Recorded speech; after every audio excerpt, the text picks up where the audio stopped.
Hello, my name is Ashley, this is Faithful Rattos, and welcome or welcome back.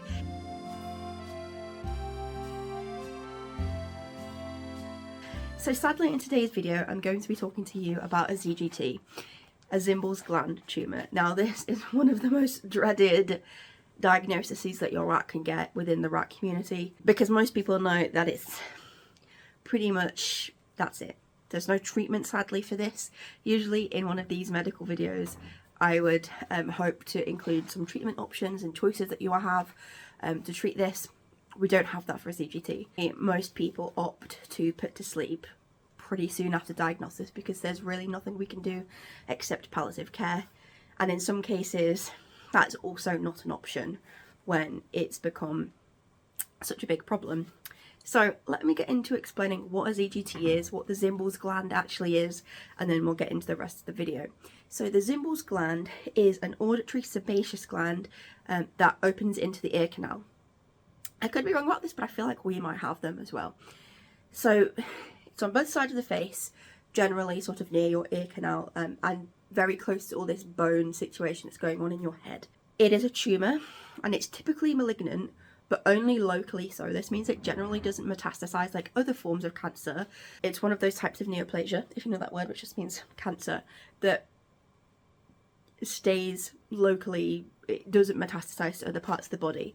Now, I think I've read that it can do that, but these are cases where the rat has been kept alive quite a decent time after the diagnosis, which isn't really that common in rats because of just how vicious they can be, and I'll explain that a little bit more in the video. So that's what it is. It's a cancerous tumour. Now, I've talked about in my last health video about mammary tumours, and generally those are benign tumours. These ones are sadly malignant. So generally the way that this is diagnosed is based on a few parameters, which I'm going to get into. So it's based mainly on the position where it is. Usually it's quite low down towards the jawbone, right in front of the ear. I'll pop up a picture on the screen of my rat that had a ZGT, and I'll pop up some other examples on the screen. I'll try not to make them too graphic, but please be aware that some of this is kind of sad to see. Sometimes they can get cysts or abscesses on top, which I'm going to talk about that in a whole section. This sometimes does cloud diagnosis because sometimes it seems like it is just an abscess, a tooth root abscess or something like that, and not the ZGT. But consistent abscessing in this area or cysts is also a sign that there's a ZGT under there brewing this nastiness on the face. Sometimes you'll get papillomatus. I wrote this down in my notes. I've never heard this word said out loud, so I'm sorry about that. Growths in the ear, so sort of like nodular growths in the ear. Also, you'll have a really distinctive smell. Sometimes it can cause jaw misalignment, which therefore can cause malocclusion. Sometimes you can get a head tilt, and also, which is pretty common, is discharge and blood in the ear. I experienced with my rat, obviously the mass on his face, the bloody discharge, and the smell. The smell is something that is otherworldly. It's a really horrendous smell, and it's a really distinct smell generally as well.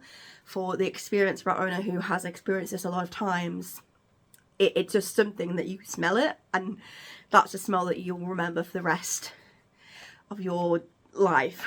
I actually heard of, there's one breeder who isn't breeding anymore, but she has like an excellent nose, and she could smell abscesses and Zymbals gland tumours like before they even had a head, which is incredible. But yeah, generally that is the way that it is diagnosed. Most vets will want to take a look underneath, inside, maybe do a fine needle aspiration to see what comes out of it. Maybe do a surgery and try to debride it. Usually though, it's pretty distinct whether it's a tumour or an abscess. I mentioned before that abscessing can hide this type of tumour, and in some cases the vet will go in, see that it's an abscess on the cheek, clean it out and give antibiotics, and it'll start to heal, and then another abscess will grow, and the same process, and another abscess will grow, and then eventually you do get the ZGT that pops up on the face as well. Generally the texture of the ZGT is very grainy and hard and gritty, and it's very different to what an abscess is like, so it's very easy to tell the difference. but a lot of the times false hope, I guess is the way to put it, can be given to owners when you aren't seeing the tumour itself upon debridement, but it is often just hiding under there, causing you problems. The next thing that I wanted to talk about in this video is the viciousness of these tumours. They grow incredibly fast. In my experience, my rat had nothing on his face. The next day, it was the size of like an extra big pea. The next day, it was the size of a small grape. It grew incredibly fast. So fast. I've never experienced a lump that wasn't an abscess grow that fast. It was really, really big. They can ulcerate, they can burst, which is the same sort of thing. They can go necrotic, and they can get infected, and the skin can just like slough off and die. And yeah, it's not pretty, and it can get catastrophic really quickly. And that's the reason why a lot of people choose to put to sleep upon diagnosis, to avoid any emergent care, because if it has ulcerated, then you do sadly need to put to sleep. But it can ulcerate quickly.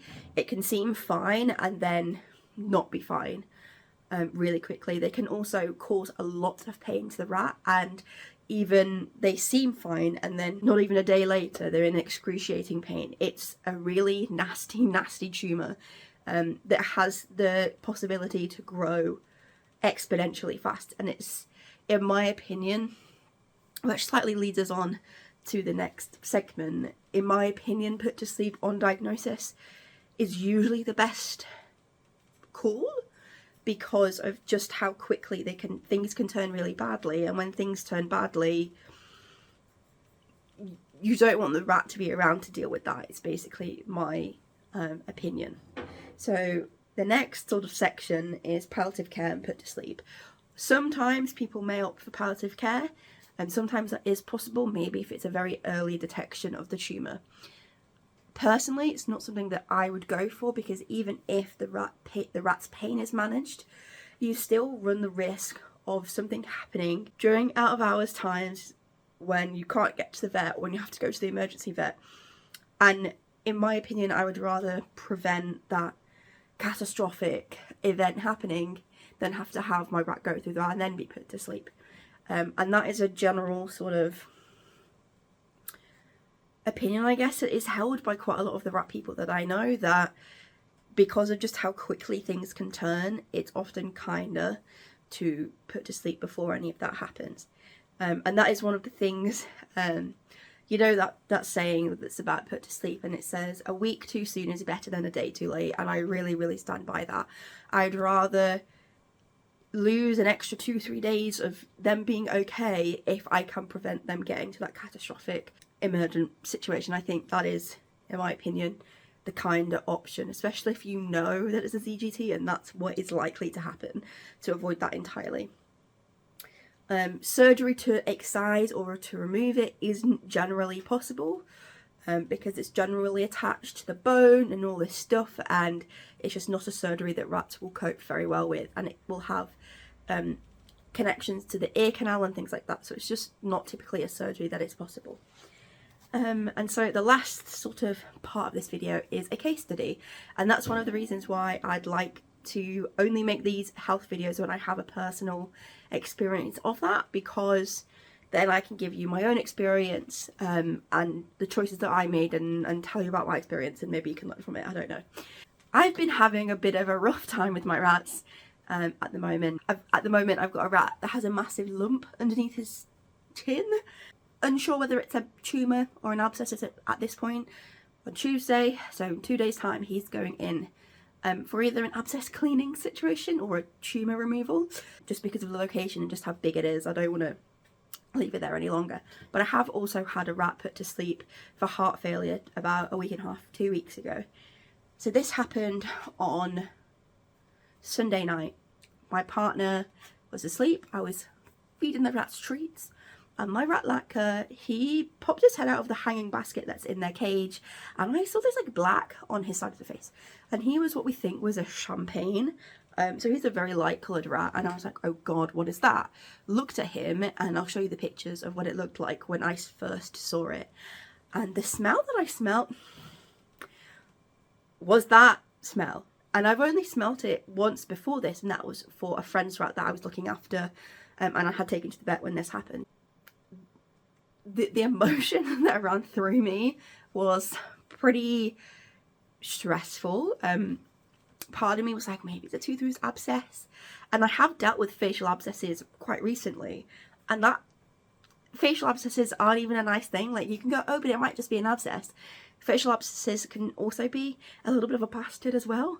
So I was like, well, this is not really a good situation either way. One of them is evidently a bit better, but both aren't nice to deal with. Panicked a little bit. Thankfully, one of the vets, my core practice that I use when my mobile vet can't see me, thankfully they have an app where you can book your appointments online, so you don't even have to wait until they're open to call them.